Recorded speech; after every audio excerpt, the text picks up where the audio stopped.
Moi bo día a todas, a todos. Estaba eu pensando cando falaba Belén que tiña razón, non é nada sinxelo falar despois de escoitar a Rosa Cedrón e deixarte acariñar e transportar os mundos aos que te transporta, pero despois falou a alcaldesa de Coruña e creo que o fixo moi ben, igual que o fixo a irmán de Luisa Villalta e, por suposto, o presidente da Real Academia e, polo tanto, eu vou intentar estar á altura nun acto no que me sinto moi cómodo, porque, ademais, xa o recordei ano pasado, foi o primeiro acto que tiven a honra de facer como presidente da Xunta de Galicia hai 2 anos, ali en Valdeorras, festexando naquel momento a Florencio Delgado Gurriarán e, polo tanto, como creo que hoxe temos moitas cousas que celebrar e que reivindicar, estou francamente contento de estar aquí por segundo día, onde tamén celebrábamos cousas importantes aquí na cidade da Coruña, tamén coa alcaldesa. Pero hoxe estamos nun día festivo en Galicia e festivo por moitísimas razóns. Por lo tanto, señora alcaldesa, señor presidente do Parlamento, señor presidente da Real Academia Galega e académicos e académicas que despois celebrarán unha sesión solemne e simbólica, como decía Víctor Freixanes, continuación deste acto institucional da Xunta de Galicia, señor delegado do Goberno, general, secretario do Parlamento, conselleiros e conselleiras do Goberno galego, presidenta do Consello da Cultura Galega, valedora do Pobo, autoridades que están hoxe aquí arroupando e dándolle solemnidade e dignidade a esta celebración e, sobre todo, familia de Luisa Villalta. Moitísimas gracias. Supoño que terá unha mestura de sentimentos, ten a súa complexidade e a súa parte íntima recordar a Luisa, pero tamén estou seguro de que moitísimo orgullo de que hoxe aquí na súa cidade sexa recordada e sexa elexida pola Academia para recordar o que significou e o que significa e o que significará para sempre a súa figura e a súa obra na nosa cultura e na nosa lingua, no noso idioma, que é un fogar de todos os galegos, un fogar amplo, acolledor, que non pertenece a ninguén, ou máis ben pertenece a todas e a todos, a un pobo que o ama, o defende e o cultiva.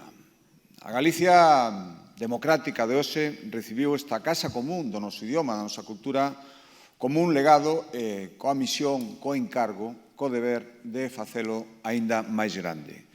Para iso había que conciliar a liberdade inherente a calquera persoa que vivimos nun país libre, co necesario, imprescindible pulo a unha lingua que durante moito tempo, como recordaba Víctor Freixanes, fora injustamente postergada. Galicia elixiu, polo tanto, o seu propio modelo para facer da nosa lingua algo vivo, algo propio, a nosa identidade dinámica e, polo tanto, con futuro. A lingua galega penso que hoxe é sinónimo de comunicación entre os galegos. As linguas son para comunicarse. Non para evocar ningún conflito ou ningunha liorta, como penso que non o fai o noso idioma, senón para ser un nexo que nos une e nos permite expresar sentimentos, os nosos sentimentos. Por tanto, non é patrimonio de ninguén, ou, como decía antes, é patrimonio de todos e de todas. É un idioma apto para expresar e pensar todos os pensamentos, as ideas que teñamos, as circunstancias, todo o que explica a evolución de cada xeración. Coas mesmas letras galegas podemos construir Galicias diferentes que se enriquecen entre elas e construen entre todas o común que disfrutamos. Por iso, nesta festa maior da lingua que hoxe conmemoramos, sería igual de errónea unha excesiva compracencia, queda moito por facer, como un diagnóstico que estivera cargado solo de malos agoiros. A iso responde tamén a creación dunha consellería que leva no seu nome e, sobre todo, nas súas tarefas e nas súas obrigas a necesidade de seguir fomentando, reivindicando, enriquecendo e dando futuro a nosa lingua que hoxe está aquí o conselleiro que debuta tamén nesta celebración. O camiño emprendido para engrandecer o noso idioma, como decía, aínda ten etapas por diante, moitas etapas por diante. Quedan por superar moitos desafíos, algúns que os coñecemos e outros que están por vir e, polo tanto, tamén por coñecer e agardo que superar. Xa sabemos, e, dende logo, estou convencido que a fórmula idónea é o respeto, sempre o respeto unha boa fórmula, o respeto ás diferentes sensibilidades.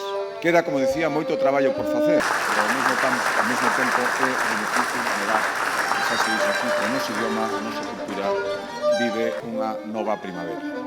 Un idioma que durante séculos tivo que resistir no inverno máis cru, agora avanza grazas a unha dobre vontade. A vontade institucional de todas as institucións por enriba de ideoloxías e de cores políticas, pero, sobre todo, moitas grazas a Kiyoko.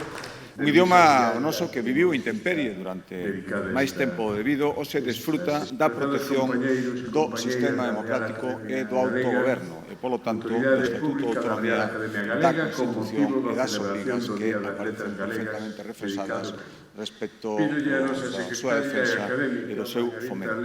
Todo isto hai que facelo entre todos e contra ninguén, evitando métodos alleos á nosa sensibilidade, sabendo cal é a realidade lingüística da nosa terra na que conviven dous idiomas oficiais coa obriga de fomentar o noso idioma. Idiomas que non teñen que ser inimigos, ambos forman parte da Galicia común e o idioma galego parte fundamental da nosa identidade.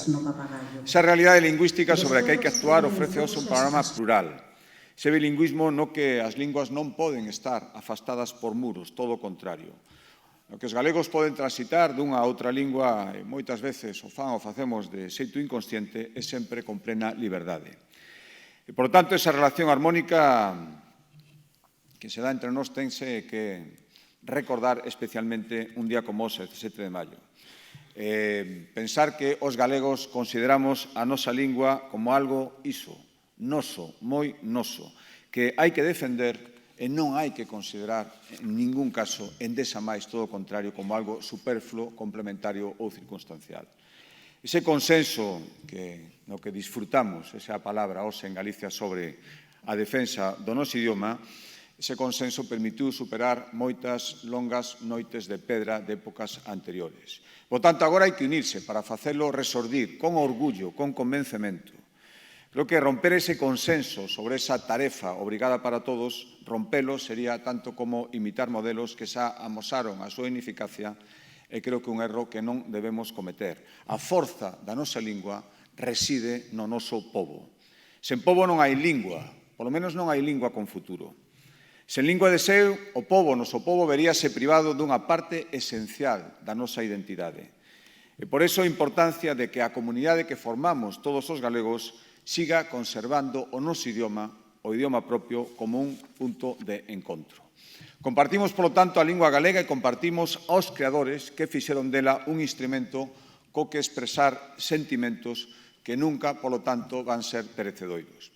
É o caso da nosa homenaxeada de hoxe, de Luisa Villalta. Creadora é a denominación máis acaída para quen cultivou dende esta cidade na que estamos con mestría varios xéneros literarios sen esquecer nunca a súa vocación musical e ese violín está aquí para recordalo e para simbolizalo. Luisa foi ese violín xolista das nosas letras, chea de emoción e ambición expresiva, por citar unha referencia feita sobre ela polo presidente da Real Academia.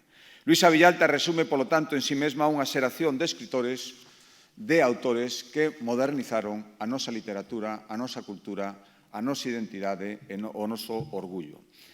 E que tamén se implicaron, xa se recordou aquí tamén, nos debates sociais que agroman en Galicia, unha Galicia que camiñou entre o século pasado, que xa parece moi lonsano, e o século presente, e todo o que está por vir, con convencemento, con liberdade e con firmeza. Non creo que exista para Luisa Villalta e para todos os que foron homenaxeados e os que serán nos seguintes anos que a lubanza de decir que, como se dixo respecto a Luisa Villalta, que tiña a capacidade de crear un mundo en cada palabra, con todo o que iso significa. Por lo tanto, co idioma que nos une, somos quen de crear un vencello en cada palabra, un vencello cos demais galegos que comparten, cada un a súa maneira, o seu propio camiño que ten moitas cousas en común. Os idiomas naceron para comunicar, para transmitir, para unir, para compartir moitas cousas. E, por lo tanto, sigamos co galego comunicando, transmitindo e compartindo. Creo que por todo eso somos un pobo moi afortunado e hoxe está moi ben aquí na cidade da Coruña recordalo. Moitísimas gracias.